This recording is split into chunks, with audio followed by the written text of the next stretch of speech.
#AskDrJohn type చేసి మీ questions అడగండి, తప్పకుండా రిప్లై చేస్తాను. అవియాన్ 9, sir I have dandruff and little bit hair fall, can I do hair transplant or before any treatment is there? మీకు dandruff ఉంది and కొంచెం hair fall కూడా ఉంది.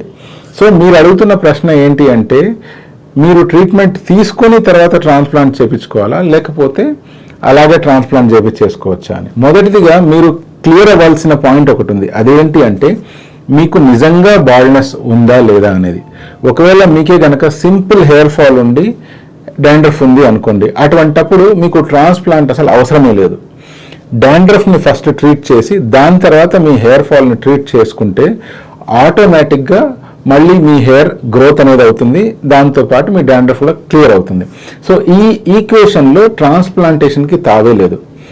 ఇప్పుడు నెక్స్ట్ సిచ్యువేషన్కి వద్దాం. ఈ సిచ్యువేషన్లో మీకు ఆల్రెడీ బట్టతల ఉంది, బట్టతల ఉన్నా కూడా మీకు స్కాల్ప్ పైన డాండ్రఫ్ ఉంది అండ్ హెయిర్ ఫాల్ కూడా ఉంది. ఇటువంటి సిచ్యువేషన్లో డైరెక్ట్గా హెయిర్ ట్రాన్స్ప్లాంటేషన్ చేయొచ్చా అంటే నా ఆన్సర్ నో, లేదు, అలా చేయడానికి వీలు లేదు.